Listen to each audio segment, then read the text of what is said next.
إيه أصير أحسن، أصير أحسن، أصير أحسن. إيه أصير أحسن، أصير أحسن، أصير أحسن. إيه أصير أحسن ولا يمنعني شيء، مدام راسي حي بسوي اللي علي. إيه أصير أحسن بما إني نويت وعزمت وخطيت بكمل ما بديت. إيه أصير أحسن ولا يمنعني شيء، مدام راسي حي بسوي اللي علي. إيه أصير أحسن بما إني نويت وعزمت وخطيت بكمل ما بديت. ماني خايف ولاني واقف، أنا ماشي وقلبي شايف. التحدي أدواه عندي حتى لو بصعب وأقسى مواقف.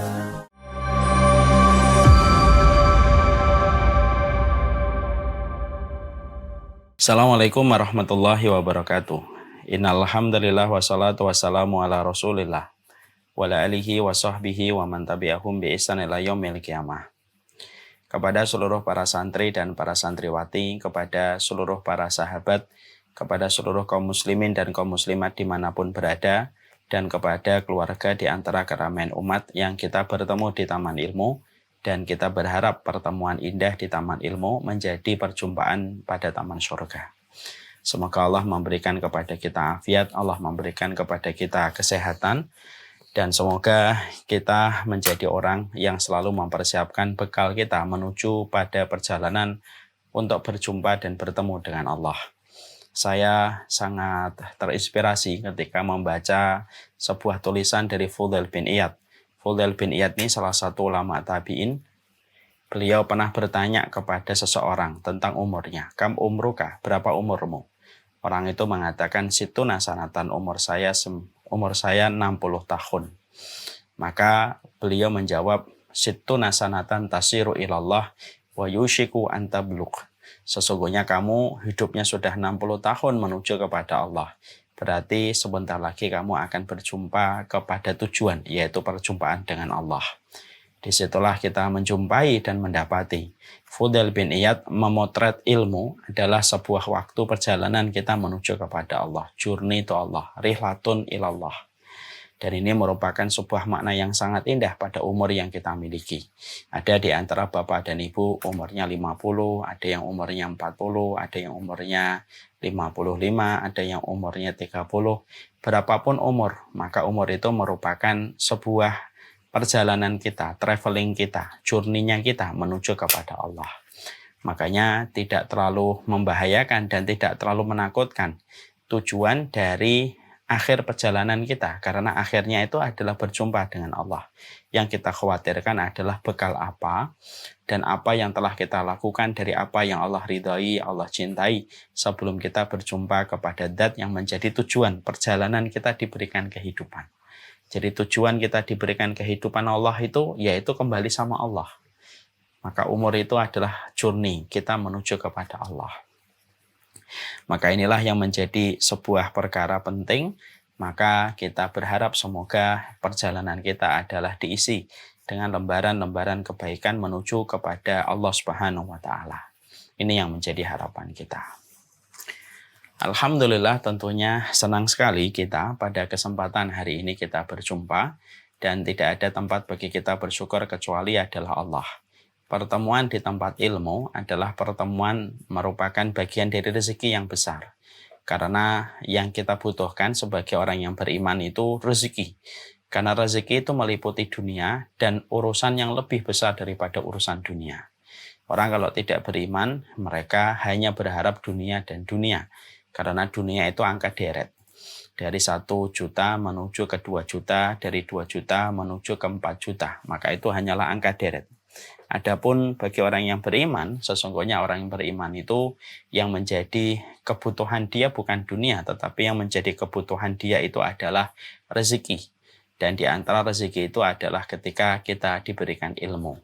Makanya doanya Nabi Musa, warzuqni fahma. berikanlah kepada kami rezeki kefahaman ilmu. Karena dengan kita memiliki ilmu, maka dunia kita tahu bagaimana mengendalikan ke arah mana dunia itu kalau kita peroleh dan kita dapatkan. Dan kita tidak akan memperoleh dengan cara yang haram kalau kita mendapatkan rezeki. Kalau kita memiliki rezeki seiring kita mendapatkan dunia. Kenapa banyak orang rela untuk menipu? Kenapa banyak orang rela untuk sikut sana, sikut sini, mendobrak sana, mematikan sana, melukai sana hanya untuk mendapatkan dunia? Karena dia tidak memiliki rezeki. Akhirnya dunia itu merusak apapun hanya untuk mendapatkan dunia itu. Tapi kalau orang itu punya rezeki, salah satunya adalah ilmu, maka dunia akan datang kepada yang punya rezeki ilmu supaya dia diarahkan kepada perkara yang Allah cintai dan Allah ridhoi. Inilah yang menjadikan kita bersyukur. Allah mungkin belum menambahkan kepada kita dunia. Mungkin rekening kita hari ini tidak bertambah. Mungkin rumah kita masih segitu-segitu aja. Tapi pastinya Allah itu memberikan kita rezeki. Kalau kita diberikan kesempatan untuk kita mendapatkan ilmu, supaya kita mampu mengarahkan kemana arah perjalanan karunia yang Allah berikan dalam kehidupan kita. Kepada Allah kita bersyukur dan kepadanya kita menggantungkan segala urusan kehidupan kita. Amin insyaallah. Salah satu di antara perkara yang saya sangat syukuri ketika melewati angka 40 tahun dalam perenungan hidup saya, yaitu adalah salah satu hal yang terindah di dalam kehidupan iman itu ada iman kepada perkara gaib dan ada iman kepada perkara hari akhir.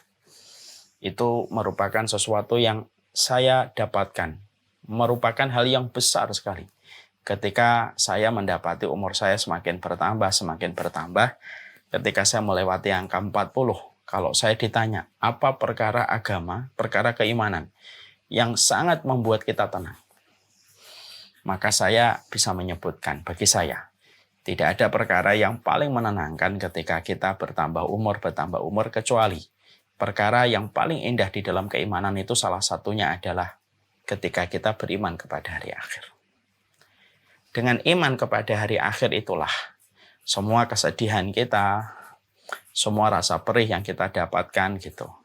Maka masih ada harapan kita mendapatkan kebaikan dalam kehidupan akhir kita. Semua kesedihan ketika kita satu persatu berpisah dengan orang yang kita cintai, ketika kita beriman kepada hari akhir itu ada harapan yang masih terdapat di dalam hati kita bahwasanya kita akan berjumpa kembali dengan bapak kita, dengan ibu kita, dengan kakak kita yang telah mendahului kita ketika kita beriman kepada hari akhir. Jadi disinilah kita sangat memahami betul bahwasanya iman kepada hari akhir merupakan salah satu di antara puncak yang bisa memberikan kelapangan pada hati kita. Makanya tidak mengherankan apabila Allah selalu menggandingkan iman kepadanya dengan iman kepada hari akhir. Karena pada dasarnya iman kepada hari akhir itu membuat kita istiqomah untuk beriman kepada Allah Subhanahu wa taala ketika kita imannya menyadarkan bahwasanya selalu ada pembalasan dalam kehidupan kita berikutnya. Makanya setiap kesedihan, setiap perpisahan, setiap kekecewaan yang pasti kita temukan dalam kehidupan, masih ada harapan bahwasanya perpisahan itu akan menjadi perjumpaan kembali. Bahwasanya setiap kesedihan pasti akan menjadi kegembiraan dan setiap kekecewaan itu akan berubah menjadi kelapangan. Selama kita tahu bahwasanya ada hari pembalasan yang akan Allah tegakkan pada hari akhir bagi mereka yang mengimani dengan benar keimanan kepada hari akhir pada kehidupan mereka. Makanya salah satu di antara sumber frustasi dan sumber depresi pada kehidupan manusia, salah satu di antara sumber frustasi dan sumber depresi pada kehidupan manusia yaitu adalah ketika mereka tidak mengimani hari akhir. Kalau ada orang yang mendustakan hari akhir, contohnya mereka mengatakan you only live one. Ataupun ada orang yang agnostik, mereka tidak percaya kepada agama, tetap mereka juga tidak percaya ke hari akhir. Saya membayangkan orang-orang yang mereka hari ini ketawa-ketawa dengan mendustakan hari akhir, mungkin masih terasa sangat tren, mungkin masih sangat terasa membahagiakan ketika masih muda. ketika belum berpisah dengan bapaknya, belum berpisah dengan anaknya, belum berpisah dengan orang tuanya. Mungkin dia akan bangga ketika dia agnostik, ketika dia tidak percaya agama, ketika dia tidak percaya hari akhir. Tapi seiring dengan waktu, ketika dia sudah mulai menua, kulitnya sudah mulai keriput, tenaganya sudah mulai berkurang, sudah mulai berpisah dengan orang ini dan sudah mulai berpisah dengan orang itu, maka itulah dia akan tersiksa. Karena orang kalau percaya bahwasanya hidup hanya sekali, di mana dia akan mencari keadilan kalau hidupnya itu qadarullah tidak adil. Di mana dia akan mencari keadilan ketika dia menjadi korban dari sebuah kezaliman. Di mana dia akan mencari perjumpaan dengan orang yang dia cintai kalau dia mendustakan hari akhir. Di mana dia akan menyembuhkan luka dan kekecewaan yang ada pada hatinya kalau dia tidak percaya hari akhir. Sebuah hari di mana Allah akan menegakkan seadil-adilnya apa yang telah kita rasakan, apa yang telah kita perbuat dalam kehidupan kita di dunia. Mas IG-nya belum aktif. Maka inilah yang menjadikan kita memahami, inilah yang menjadikan kita mengerti betapa pentingnya pada kehidupan kita beriman kepada hari akhir. Ini pula yang menjadikan kita membahas 175 jalan ke surga.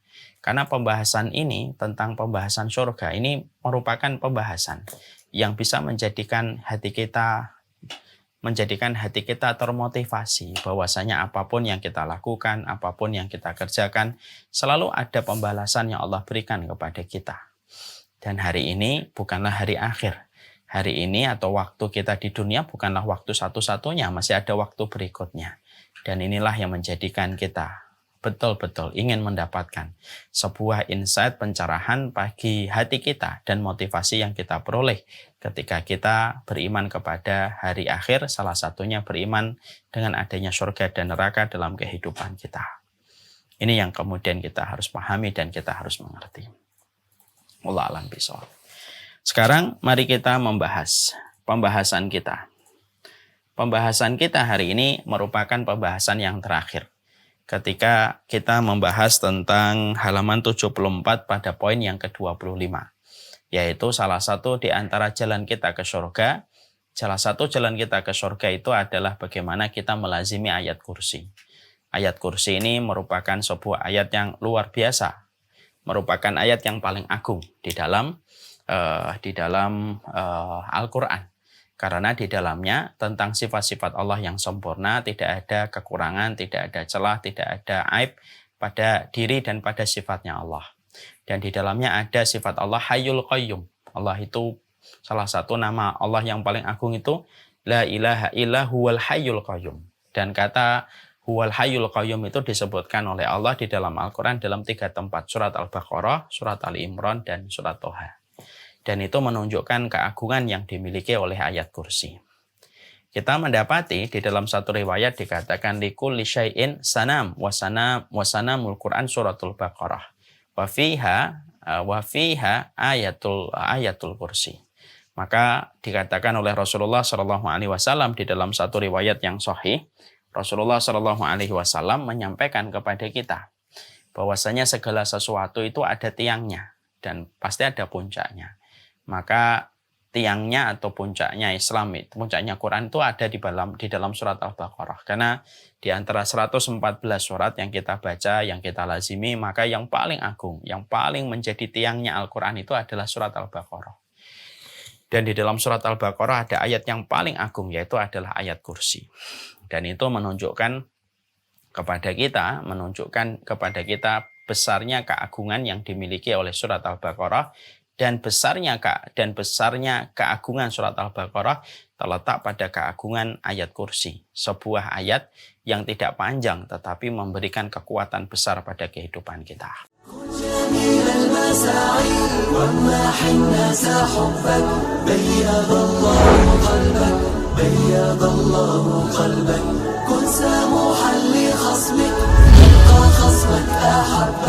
بيض الله قلبك بيض الله قلبك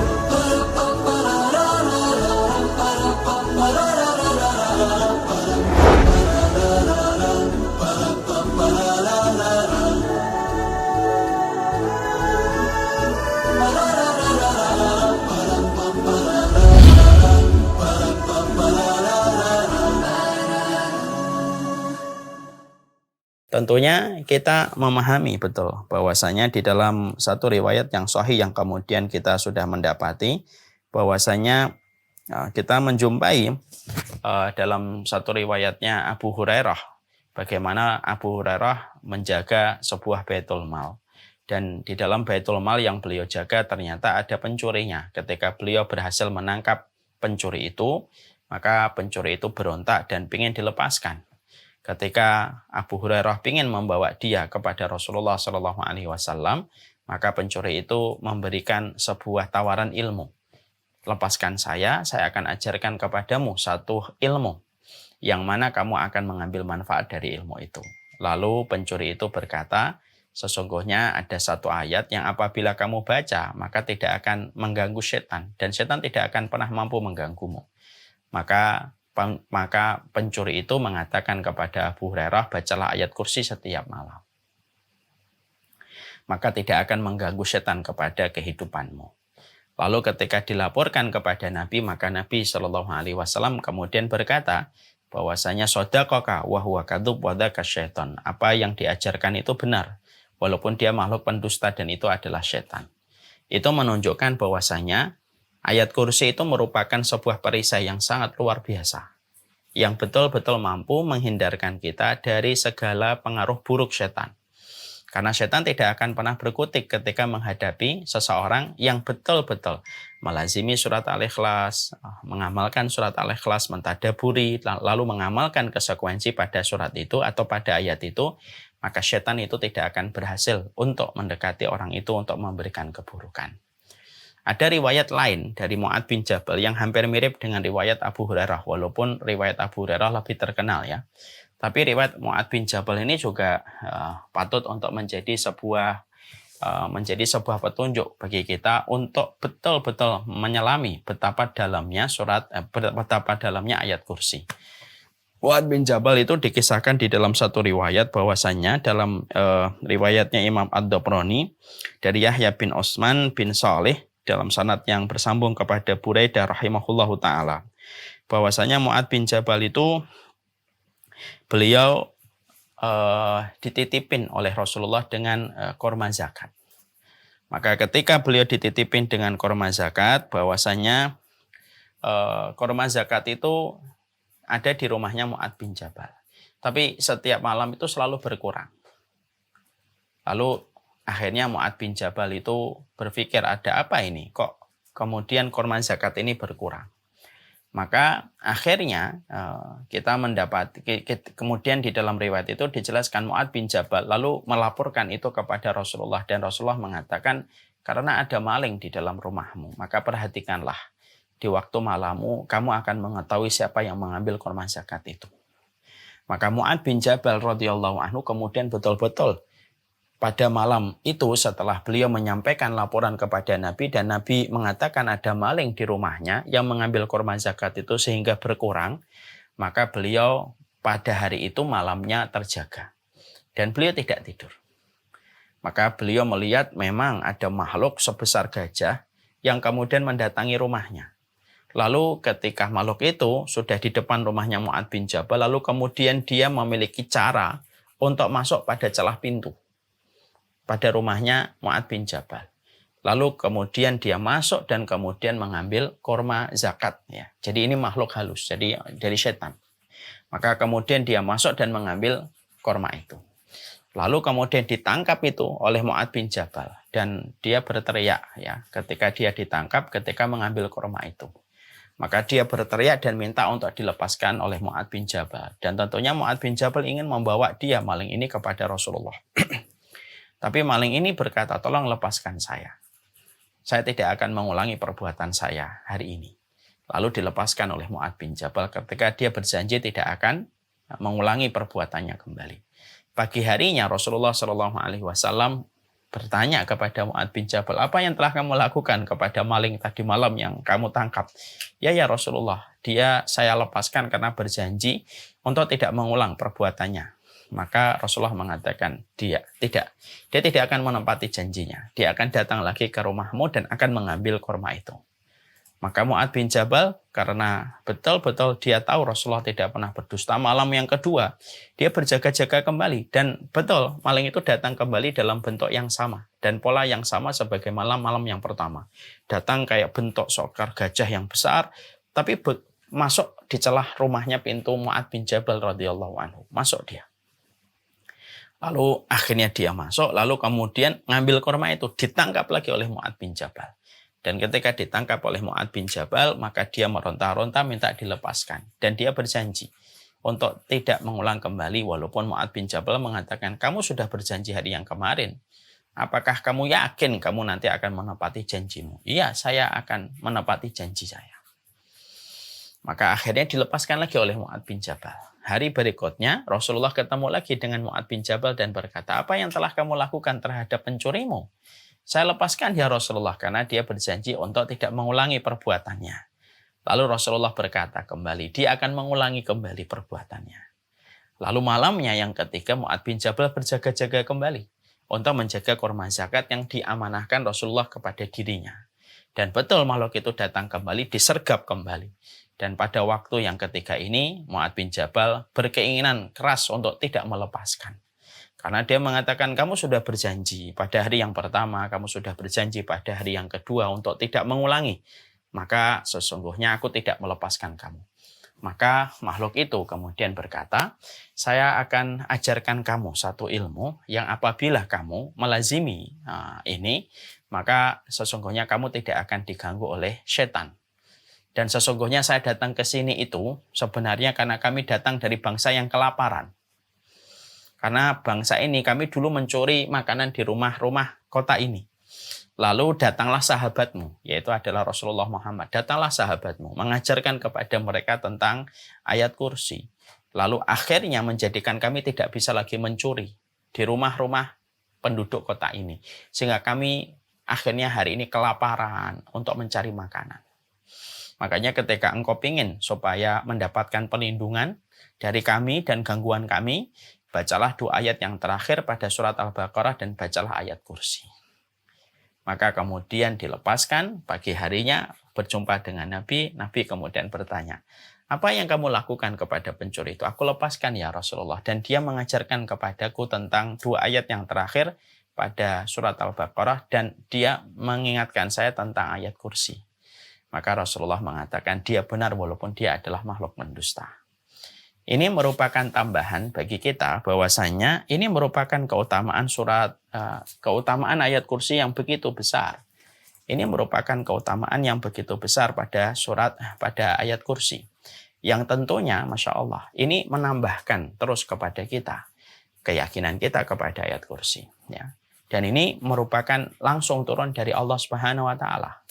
Kalaulah tukang sihir ada yang namanya abrakadabra, ini sangat terkenal. Tukang sihir gitu ya, abrakadabra. Itu kita memaklumi kata itu bisa merubah apapun dan bisa mewujudkan keinginan tukang sihir ataupun yang memegang tongkat sihir. Kalau abrakadabra yang sifatnya itu walaupun ini sudah kayak lelucon ya, tapi ini merupakan sebuah makna yang kita dapatkan bahwasanya bangsa setan sekalipun pun ada mantra-mantranya.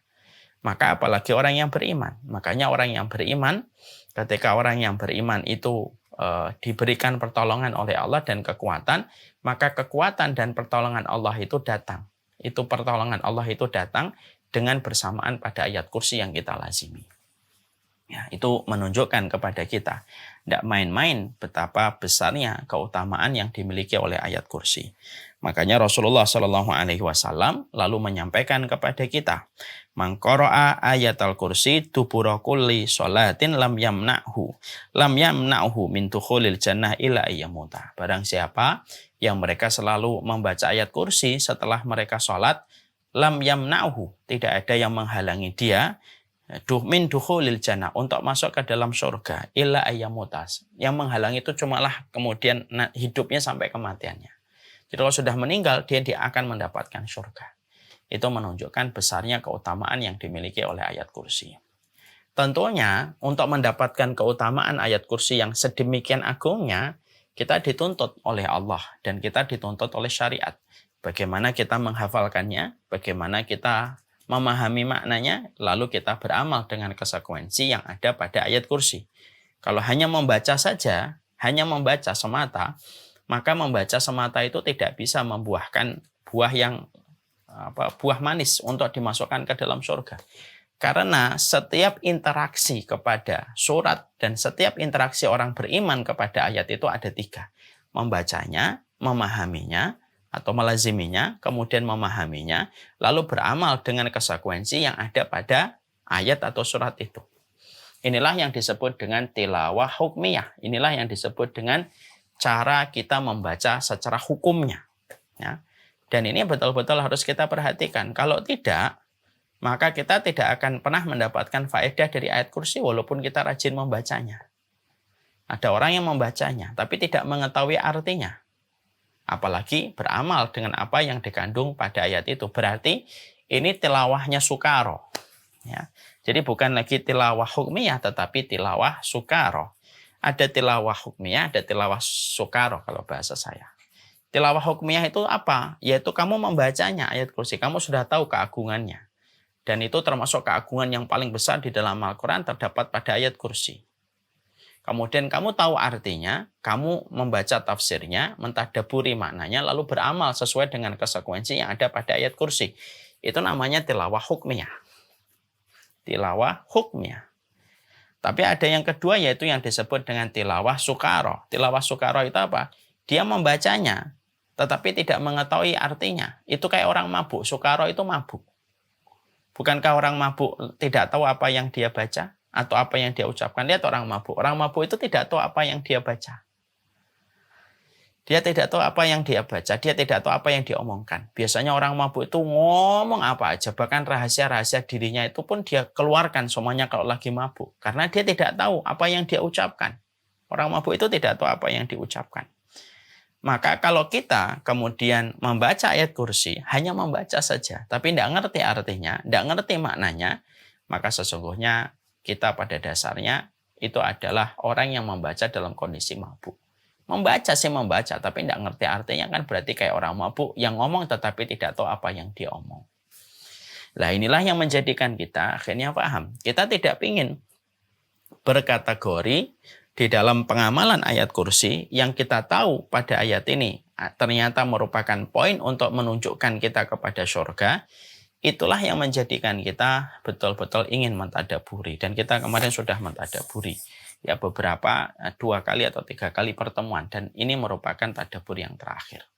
أكون بالقيم العظيمة جدولا نسقي الحياة محبة وفعالا هي هكذا قيم النجاة تحثني فأخوض فيها للنجاة نزالا هي هكذا قيم النجاة تحثني فأخوض فيها للنجاة نزالا لا تسأل المقدام عن سبل العلا ستراه طيرا بالعزيمة جاء أسمو وأجتاز السماء جلالا فأزيد أسراب الغيوم جمالا وألون الدنيا بأجمل بسمة وأكون للخير العميم مثالا. Maka yang kita ambil yaitu adalah ketika kita membaca Allahu la ilaha illa huwal hayyul qayyum. Allahu la ilaha illahu. Kita sudah menjelaskan tentang betapa besarnya kedudukan tauhid. Karena Allahu la ilaha illahu huwal hayyul qayyum itu menunjukkan tauhidnya manusia. Kepada Allah Subhanahu wa taala tidak ada yang berhak disembah kecuali tidak ada zat yang berhak disembah kecuali adalah Allah. Dan kita harus menafikan semua sesembahan-sesembahan yang disembah pada kehidupan manusia, ditaati, diridhoi sebagaimana keridhaan kita kepada Allah. Dan itu harus dinafikan. Supaya betul-betul manusia, mereka betul-betul memiliki keimanan yang bersih, yang tidak tercampur dengan kesyirikan dan tidak tercampur dengan kekufuran. Itulah maksud la ilaha Allahu la ilaha illa huwal hayyul qayyum. Hayyun itu yang hidup. ya, yang maha hidup dengan berdirinya. Jadi Allah tidak membutuhkan apapun, tidak membutuhkan bantuan apapun. Qayyum, yang setiap orang itu membutuhkan kepada Allah. Yang setiap makhluk itu membutuhkan kepada Allah. Dan ini merupakan nama Allah yang paling agung ini. Yang tadi saya sampaikan di awal. Hayyul Qayyum itu nama dan sifat Allah yang agung. Yang hanya terdapat pada 3 surat. Al-Baqarah, Ali Imran, dan Toha. Untuk menunjukkan kepada kita, Masya Allah ini menunjukkan bahwasanya ketika kita menyebutkan Allahu la ilaha illahu wal hayyul qayyum, kita betul-betul mengimani bahwasanya Allah itu sempurna. Bahwasanya Allah itu maha kuat, Allah maha mendengar, Allah maha melihat, dan tidak satu pun dari sifatnya Allah yang membutuhkan yang lainnya dan tidak membutuhkan makhluknya. Kita yang membutuhkan Allah dalam setiap kehidupan kita. Bahkan kedipan mata kita pun jangan sampai lepas dari pertolongan Allah. Nah, makanya betul kalau kita kaitkan huwal hayyul qayyum, kemudian kita kaitkan dengan dzikirnya Nabi yang indah. Ketika dzikirnya Nabi menggambarkan betapa besarnya hajat manusia itu kepada Allah itu sampai kedipan mata pun yang sifatnya sepersekian detik itu pun tetap membutuhkan pertolongan Allah. Allahumma aslih li sya'ni kulli fala takilni ila nafsi tarfata ainin. Makanya sampai kita menjumpai di dalam salah satu dzikir yang luar biasa yang diucapkan oleh Nabi, yaitu ketika Nabi mengatakan, ya Allah perbaikilah seluruh urusanku, janganlah engkau tinggalkan aku. Ya, saking besarnya kebutuhan kita kepada Allah itu apa kata Nabi? Janganlah engkau tinggalkan aku, walaupun sekejap mata. Padahal sekejap mata itu sepersekian detik. Ya, walaupun sekejap mata, jangan tinggalkan kita. Karena memang tidak ada part dalam kehidupan kita kecuali semuanya itu membutuhkan Allah. Dalam setiap part kehidupan kita tidak ada yang tidak membutuhkan Allah. Ya, dan itu kita pahami. Allahu la ilaha illahu wal hayyul qayyum. Allah sudah berdiri sendiri dan semua makhluk itu membutuhkan kepadanya. Semuanya membutuhkan kepada Allah. Makanya itulah yang menjadikan Allah sangat membenci kesombongan dan tidak dimasukkan ke surga orang yang memiliki di dalam hatinya sifat kesombongan. Kenapa? Apa yang disombongkan ketika kedipan mata pun dalam waktu yang sedemikian kecilnya pun kita masih memerlukan Allah dalam pertolongan kehidupan kita. Dan itu yang menjadikan orang ketika membaca ayat kursi dia merendahkan dirinya, dia menunjukkan kebutuhan dia kepada Allah, dia menunjukkan betapa rusaknya kehidupan dia tanpa Allah. Itulah yang dinamakan dengan orang yang menghadirkan hatinya ketika membaca ayat kursi. Jadi kalau ada orang yang mereka itu membaca ayat kursi Allahu la ilaha illahu wal hayyul qayyum, tapi di dalam hatinya ada kesombongan dan dia tidak memahami sifatnya Allah hayyul qayyum, lalu kemudian dia merasa cukup dengan apa yang dimiliki pada kepintarannya, dia merasa cukup dengan apa yang dia miliki pada usaha dan gigihnya dia ketika mencari harta, dan dia merasa dunia yang dia dapatkan itu karena kepintaran, karena keuletan, karena kegigihan dia dan bukan karena Allah. Walaupun orang yang membaca ayat kursi itu 100 kali dalam satu hari, tetapi dia merasa tidak membutuhkan Allah, tidak bermanfaat ayat kursi yang dia baca. Tanpa menghadirkan makna yang harus hadir pada hatinya. Bahwasanya kita semua itu makhluknya Allah yang sangat membutuhkan Allah. Dan kita tidak bisa ditinggalkan oleh Allah walaupun sekejap mata. Ya Allah ya Rahman. Ya. Itulah yang kemudian menjadikan kita paham betul. Allah itu betul-betul menjelaskan betapa besarnya Allah gitu. Makanya orang sombong itu hati-hati betul kesombongan itu. Dan kita sudah sering menyampaikan kan sombong itu ada 3. Ada orang yang sombong dengan harta, ada orang yang sombong dengan jabatan, ada orang yang sombong dengan ilmu dan ibadah. Orang yang sombong dengan harta termasuk di dalamnya nasab itu merupakan hal yang tercela.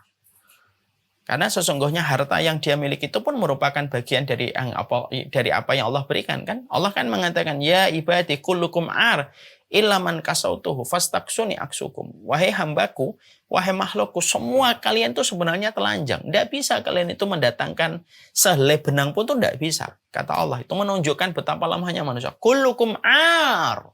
Semua kalian itu telanjang. Illa man kasautuhu, kecuali orang yang aku berikan pakaian. Fastaksuni aksukum. Aku mintalah pakaian kepadaku, kata Allah, maka aku yang akan memberikan pakaian itu kepada kalian. Kullukum jai'un. Semua kalian itu lapar. illa man at'amtuhu, kecuali orang yang aku berikan makanan. Fastat'imuni ut'imukum, maka mintalah makanan kepadaku, aku berikan makanan itu kepada kalian. Kullukum dhal, semua dari kalian itu tersesat. Illa man hadaituhu, kecuali orang yang kemudian aku berikan petunjuk, mintalah petunjuk kepadaku, aku akan berikan petunjuk. Di sini kemudian disebutkan kata ar sama ja'i sama kemudian dhalun. Ini menghimpun dunia dan akhirat kita itu semuanya membutuhkan Allah. Masalah pakaian dan makanan berkaitan tentang dunia. Jadi semua kita membutuhkan dunia. Bukan karena pintarmu, bukan karena IP-mu, bukan karena kamu menyelesaikan challenge ini, kamu bisa memiliki kemampuan ini. Bukan itu yang menjadikan kamu dapat pakaian, dapat makanan. Itu bukan Allah yang memberikan itu kepada kalian. Jadi pikiran-pikiran apa itu hari ini ketika, wah ini hasil tidak mengkhianati, proses tidak mengkhianati hasil. Kita itu khawatir kalimat itu kalau terlalu berlebihan. Itu kalimat bagus untuk memberikan motivasi. Tapi kalimat itu akhirnya kalau berlebihan itu justru menjadikan kita bahwasanya yakin hasil itu karena proses kita. Enggak, itu proses karena pertolongan Allah. Jadi hasil yang kita peroleh dalam kehidupan itu bukan karena kita yang, karena proses saya yang luar biasa. Enggak. Banyak orang yang kerja keras juga belum mendapatkan kan. Karena tidak setiap orang yang kerja keras itu mereka mendapatkan hal yang sama. Tapi apa yang kita peroleh itu semata-mata karena Allah yang memberi. Allah yang memberikan. Jadi kamu ini dikatakan oleh Allah kullukum ar, kullukum ja'i.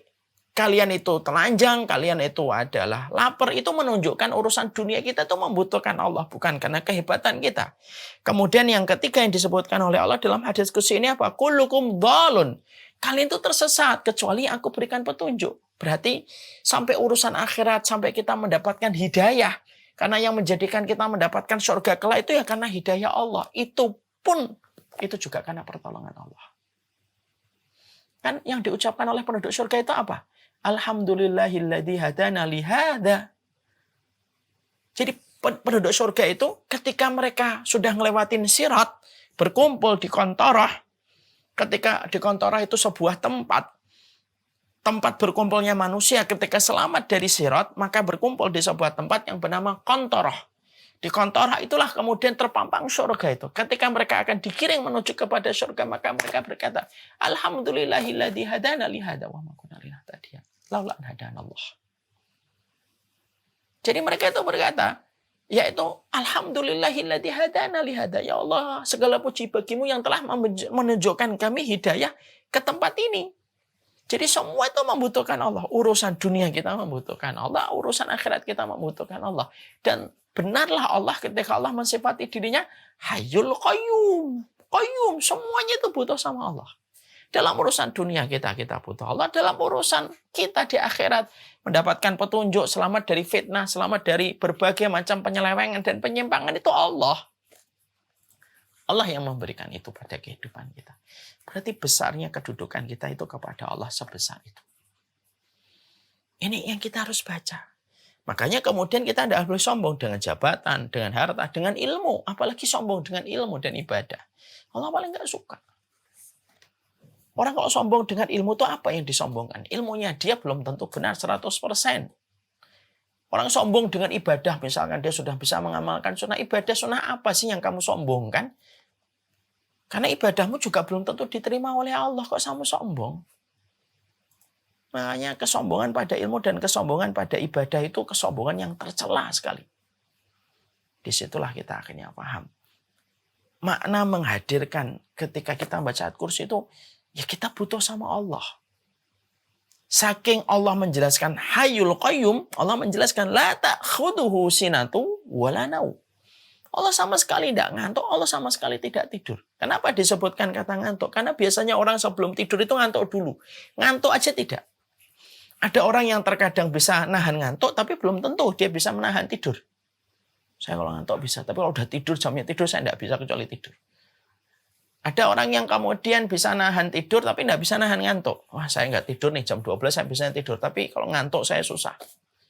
Allah itu lalu menjelaskan, Allah la ta'khudhuhu sinatu wala naum. Allah itu tidak tidur, tidak kemudian Allah itu tidak ngantuk. Artinya, Semuanya itu dalam pengurusan Allah. Jadi Allah itu berada pada kesibukan untuk memberikan kepada apapun yang dihajatkan oleh setiap manusia. Jadi dari kita mengakui bahwasanya sinatu wala naum, Allah itu tidak tidur, itulah yang akhirnya menjadi sebuah kata-kata yang sering diucapkan sama orang tua kita dulu. Orang tua kita dulu sering ngomong apa? Itu dari apa yang mereka tadaburi pada ayat kursi. Saya masih ingat orang tua saya, kakek saya, nenek saya, orang tua saya selalu bilang gini, Allah itu mboten sare. Nah gitu. Kalau orang Jawa, Allah itu tidak tidur. Dari kata-kata ini, kalau kita imani, itu memberikan kekuatan. Oh, berarti kalau kamu didolimi sama orang, tenang, Allah itu tidak tidur. Jadi Allah tahu siapa yang mendolimi kamu, dan Allah yang akan membalaskan kalau kemudian kamu meminta pertolongan sama Allah. Luar biasa ya. Allah mengatakan, la takhuduhu sinatu wala naum. Tidak ngantuk, tidak tidur. Dan itu keluar sebuah kata-kata penguat dalam kehidupan kita. Allah itu tidak sehari, Allah itu tidak tidur. Sehingga akhirnya memberikan kekuatan kalau kita didolimi, ada Allah yang melihat. Ada Allah yang melihat. Dan Allah membenci kedoliman. Sebagaimana Allah mengharamkan kedoliman ada pada sifatnya. Inna haram tudulma faja'altuhu muharraman bainakum. Aku haramkan kedoliman kepada diriku dan aku jadikan kedoliman itu haram bagi kalian. Ketika kita memahami la ta'khuduhu sinatu wala naum, Allah itu tidak ngantuk dan tidak tidur, berarti tidak ada yang salah dalam pembagian rezeki.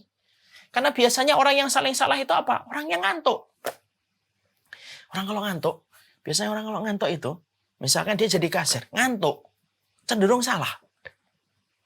Ketika malamnya dihitung kembali oleh pemilik warung atau pemilik restorannya, ini kurang 500.000. Iya Pak, mungkin ini saya sih nggak ngambil Pak. Udah dicek lagi di CCTV dilihat.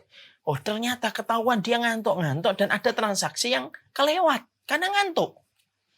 Lah Allah itu mengatakan Allah itu tidak ngantuk. Allah itu tidak tidur karena itu sifatnya makhluk. Sifat yang khalik tidak ngantuk, tidak tidur. Sehingga ketika kita mengimani bahwasanya Allah itu tidak ngantuk dan tidak tidur, maka itulah yang kemudian menjadikan kita akhirnya tenang. Berarti pembagian Allah tidak salah. Takaran Allah tidak pernah keliru, rezeki Allah tidak pernah kelewatan, jodoh tidak pernah kelewatan. Semuanya diatur oleh Allah. Dat yang tidak pernah tidur, dat yang selalu terjaga. Setiap waktunya ketika Allah mensifati dirinya di dalam ayat ini. La ta'khuduhu sinatu wala naum.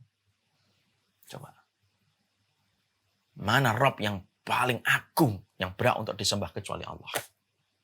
Mana Rabb yang paling lebih berat disembah kecuali Allah? Sampai ngantuk pun Allah tidak ngantuk. Allah tidak ngantuk, Allah tidak tidur. Supaya manusia itu tenang ketika dia diurus sama zat yang betul-betul tidak ada kelemahan dan tidak ada cacat pada sifatnya Allah. Ya kan? Dan perkataan Allah itu tidak tidur. Itu sering sekali memotivasi banyak orang. Kalau kita dapetin ada teman kita ditipu sama orang, kadang-kadang kan kita ringkes ngasih motivasi. Udah nggak apa-apa, sabar ya. Allah tidak tidur. Ya kan? Ada seorang suami istri kemudian didolimi gitu. Kemudian kita memberikan kekuatan, Allah tidak tidur. Itu yang kemudian sering kita dapati. Dan itu merupakan bagian dari sifatnya Allah. Allah memang tidak tidur. Allah tidak ngantuk, Allah tidak tidur. La ta'khuduhu sinatu wala naum. Akhirnya tenang. Jadi kita tidak perlu khawatir, wah jangan-jangan rezeki saya salah takarannya. Tidak salah. Takaran rezekimu tidak salah. Apapun yang Allah takdirkan buat kamu tidak salah. Karena makhluk yang salah. Karena makhluk itu sering salah itu karena kurang tidur dan karena kurang tidur dan biasanya ngantuk. Biasanya kalau makhluk itu ngantuk, susah. Saya itu kalau ngajar ngantuk, Masya Allah itu paling tersiksa saya. Ngajar, kemudian ngantuk. Wah udah. Saya tuh khawatir yang di sini sama di sini beda ngomongnya. Karena pas ngantuk. Kadang-kadang memang pernah Ustaz ngantuk. Ya kadang-kadang ngantuk. Ya nggak sering, sesekali aja. Kadang ngantuk gitu. Maka kemudian terkadang yang saya khawatirkan itu apa ya? Ketika kalimat-kalimat itu keluar tanpa betul-betul datang dari pikiran dan hati. Dan Allah itu la ta'khuduhu sinatu wala naum. Ya. Kemudian dilanjutkan lahu ma fis samawati wa ma fil ardh. Ya.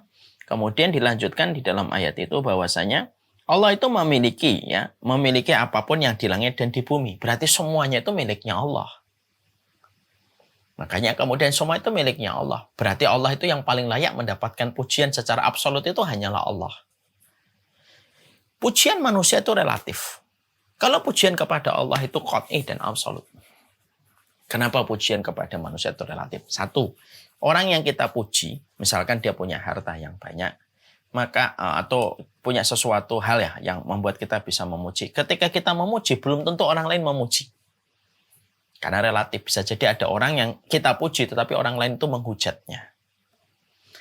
Bisa jadi orang yang kita puji ternyata kita salah karena ternyata dia kesalahannya banyak yang tidak kita ketahui. Itulah pujian kepada manusia. Pujian yang sifatnya relatif. Tapi pujian kepada Allah itu memang betul-betul pujian yang berhak untuk mendapatkan pujian itu Allah. Kenapa? Memang tidak ada kekurangan pada dirinya Allah, tidak ada sedikit pun aib pada dirinya Allah, dan tidak ada sedikit pun kefakiran pada sifatnya Allah. Makanya Allah menunjukkan betapa kayanya Allah itu apa? Lahu ma fis samawati wa ma fil ard. Allah yang memiliki apa yang ada di langit dan di bumi. Berarti kemudian ketika kita mendapati sifatnya Allah, lahu ma fis samawati wa ma fil ardi, ya jangan main-main kamu sombong dengan harta di hadapan Allah. Jangan kemudian kita sampai berkata, wah orang semacam saya mah nggak bisa dimiskinkan. Jangan gitu, nggak boleh itu. Karena bagi Allah mudah untuk mencabut hartamu dengan begitu mudah. Ringan bagi Allah, kun fayakun, jadi selesai itu.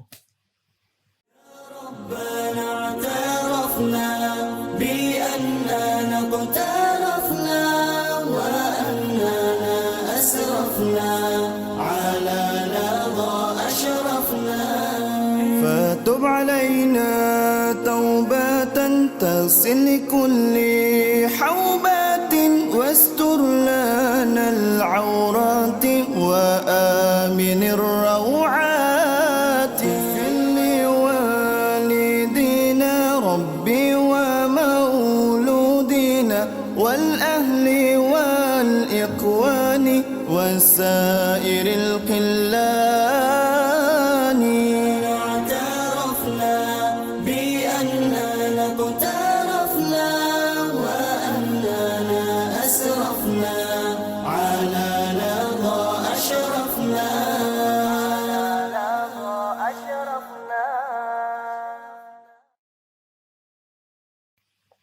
Selesai itu mudah bagi Allah. Saya pernah mendapati beberapa tahun lalu ada seorang kaya raya. Ketika banyak saham yang rontok, ketika ada satu fenomena ekonomi apa saya lupa, itu saham-saham itu pada rontok semuanya. Ada orang itu yang berkata, saya satu malam kehilangan puluhan miliar. Dalam satu malam saja, dia cerita di sebuah TV nasional. Saya kehilangan puluhan miliar dalam satu malam. Ketika saham itu pada turun drastis semuanya. Dan itu mudah bagi Allah. Bagi Allah itu mudah. Bagi Allah itu kecil, kun fayakun, jadi maka dijadikan itu menjadi terbalik. Dan Allah yang akan kemudian memperlihatkan lahu ma fis samawati wa ma fil ardi. Yang memiliki semua kekayaan adalah Allah. Ini pula yang menjadikan kita harusnya tenang. Karena apa? Karena kita betul-betul telah bersandar kepada Zat yang Maha Kaya, yang memiliki langit dan bumi. Makanya sudah pernah saya sampaikan, bukan? Ada seorang pedagang di Timur Tengah, di Afrika itu. Lebih tepatnya, dia dagang buah ya. Gerobaknya gerobak kayu. Gerobaknya gerobak kayu. Kemudian ada tulisan pada gerobak kayu itu. Kaifa akhafu minal faqr wa ana Abdul Ghani. Gimana saya itu takut miskin kalau saya adalah hamba yang kalau saya adalah hamba dari Zat yang Maha Kaya. Dan kekayaan Allah itu kekayaan yang absolut. Lahu ma fis samawati wa ma fil ardi. Masya Allah. Jadi Allah ingin menegaskan, sudah tidak tidur. Allah mboten sare, Allah tidak tidur, Allah tidak ngantuk. Terus kemudian huwal hayyul qayyum, lahu ma fis samawati wa ma fil la ta'khudhu sinatu wa la naum, lahu ma fis samawati wa ma fil ard. Semua itu dimiliki oleh Allah. Lalu kemudian masih ditambahi lagi, lalu kemudian kalau kita perhatikan, agak kita lompati, yaitu adalah ya'lamu ma baina aydihim wa ma khalfahum wa la yuhituna bi syai'in min ilmihi illa bima syaa'.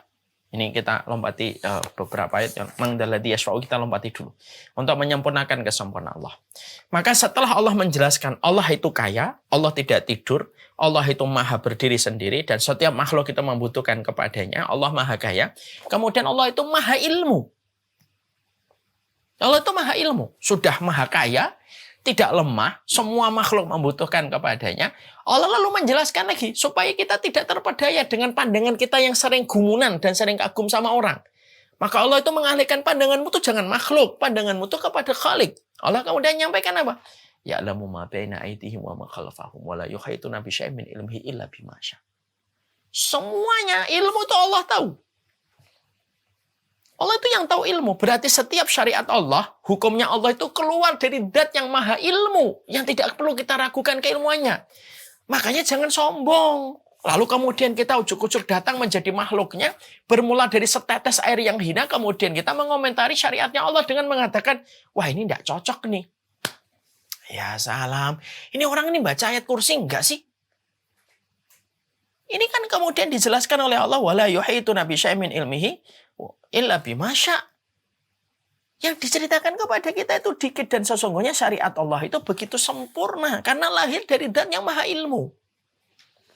Supaya orang itu yakin apapun yang Allah sampaikan, apa yang Allah sampaikan di dalam Quran, apa yang disampaikan nabinya di dalam hadis yang sahih itu semuanya benar. Karena Allah ingin memberikan penjelasan kepada makhluknya ketika mereka mentadaburi ayat kursi. Tidak ada satupun ilmu. Kecuali Allah itu yang memiliki ilmu semuanya. Dan yang disampaikan kepada kita itu baru sedikit. Hanya seujung, setitik saja. Di antara samudra ilmunya Allah. Kenapa Allah menyampaikan di dalam ayat ini tentang ilmunya Allah setelah Allah menceritakan kekayaan? Supaya tidak ada orang yang sombong dengan akalnya. Lalu kemudian dia tuh ngomong apa saja tentang Al-Quran dan As-Sunnah menurut apa yang dia pikir.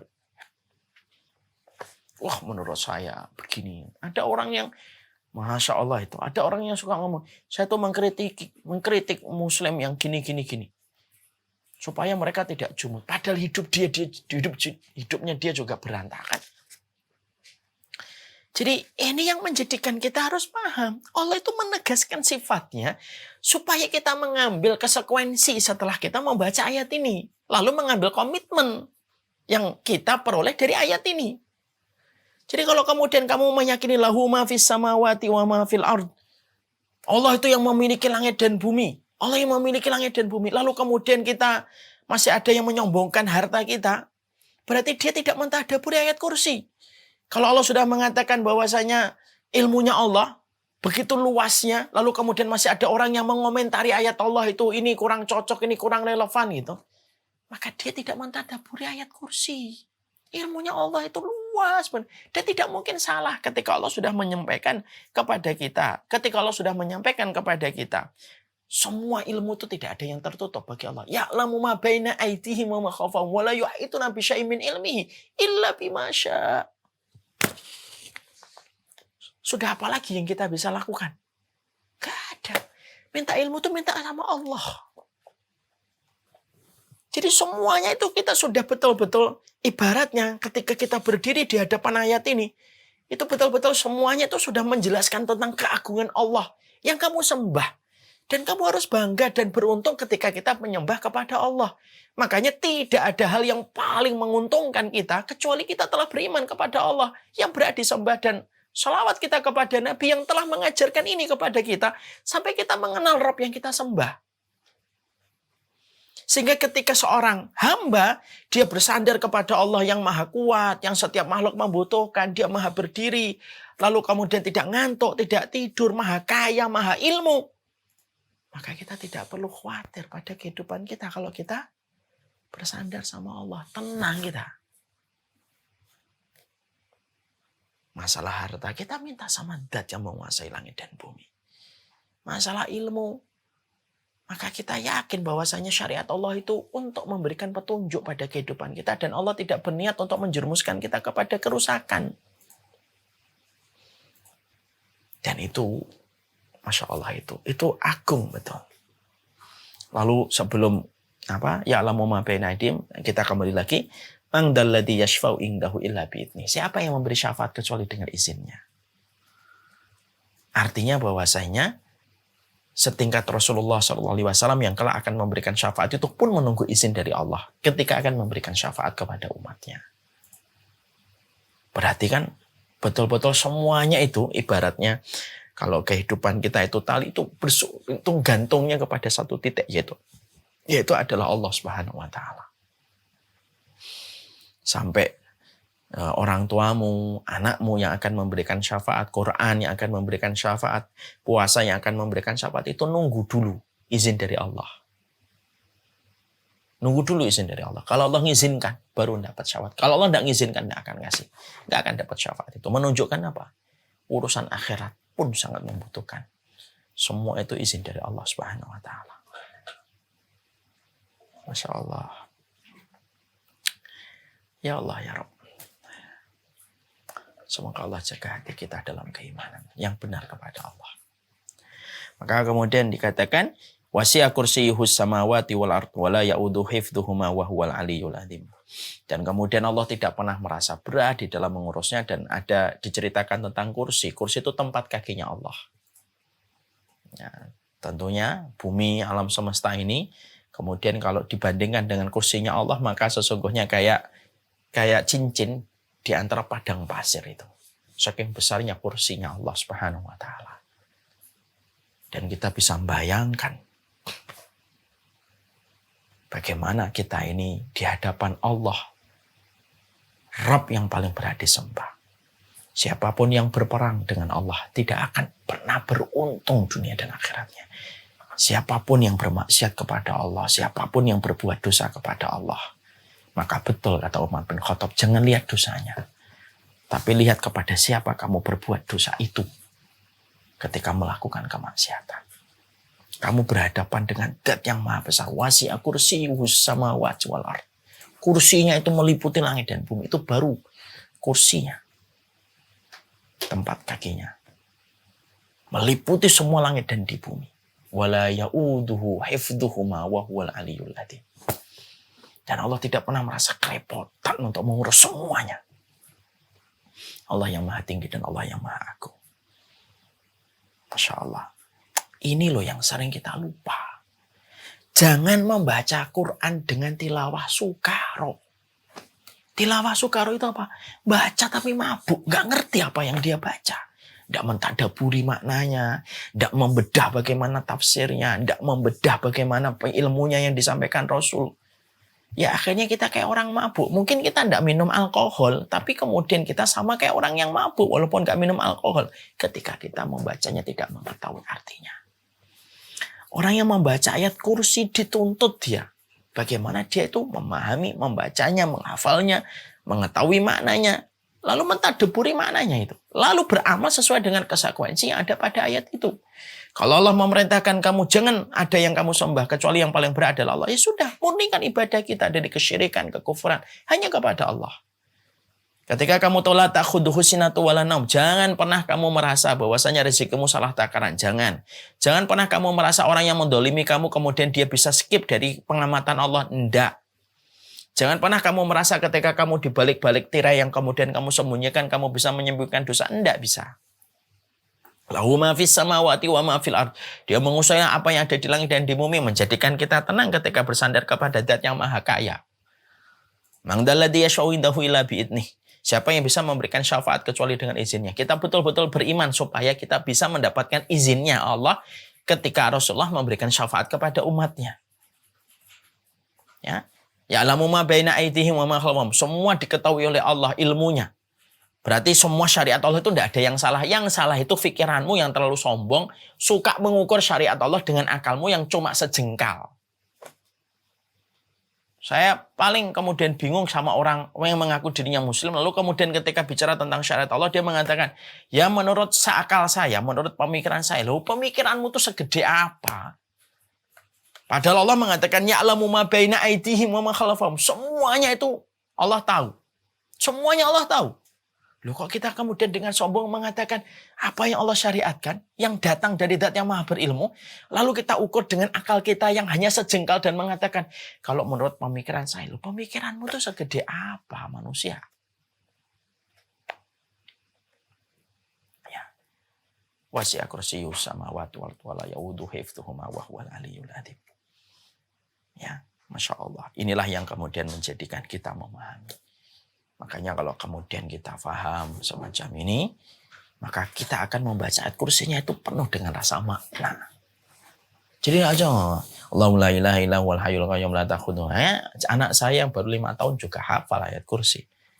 Apakah kita grade-nya sama dengan anak kita yang belum sempurna akalnya ketika baca ayat kursi? Tentunya kan tidak. Ada makna yang sangat dalam pada ayat kursi. Makanya tidak main-main. Sampai dikatakan, inna likulli syai'in sanamun wa sanamul Qur'an suratul Baqarah fiha ayatul kursil a'zam.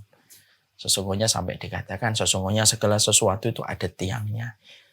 Dan tiangnya Al-Quran itu surat Al-Baqarah. Di dalam surat Al-Baqarah itu ayat kursi. Lalu sampai setan pun tidak berkutik ketika sudah berhadapan dengan orang yang membaca ayat kursi. Sesering apa kita baca ayat kursi, seberapa besar kita memahami, dan seberapa kuat kita mengamalkan konsekuensinya. Disitulah nanti kita akan mendapatkan surga kalau pertanyaan-pertanyaan itu terjawab. Wassallallahu ala nabiyina Muhammad walhamdulillahi rabbil alamin.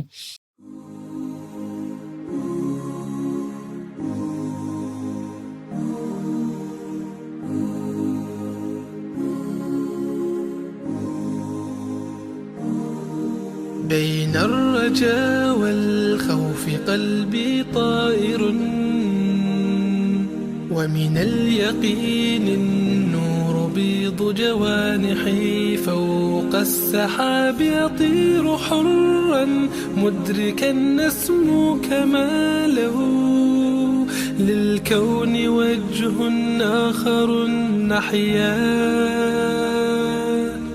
أنا صنعة أوجدتها يا باري وملكت فيها معصم الإيمان للحق والعدل التواصي بالجمال عبادة